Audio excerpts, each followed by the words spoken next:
Hello guys, happy Tuesday sa inyo. Medyo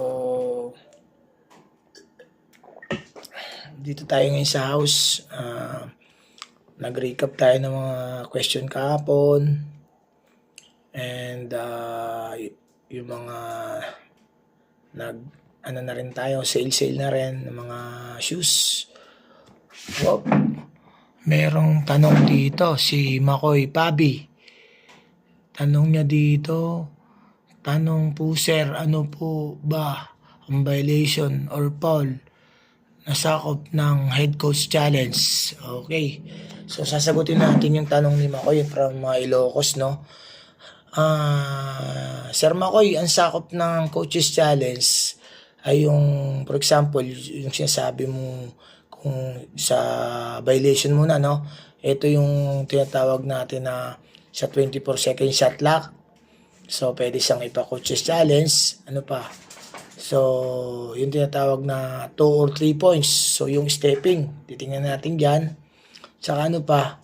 Yung sa foul naman, kapag act of violence or tinatawag natin na hindi siya nakita pero kailangan reviewin.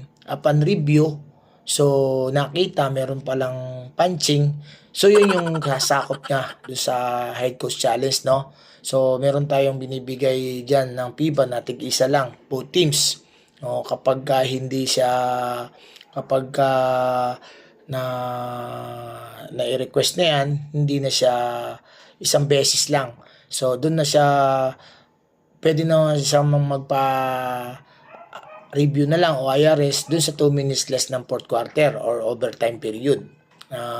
Kapag gusto niyang for example, instant replay yung yung out of bounds, yun na yun.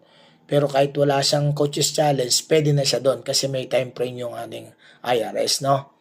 Okay. So, yun yung sinasabi natin na tinanong ni Sir Makoy dun sa kanyang tanong, no? No, maraming salamat Sir Makoy dun sa tanong mo at sana yung iba mapakinggan din nila kung ano yung sakop o saklaw, no? Yun nga, inabanggit ko sa inyo. Pero dun sa mga ibang floor violation, hindi po siya sakop ng coaches challenge. Okay guys, thank you very much sa inyo mga kapitos and God bless you all. Bye-bye.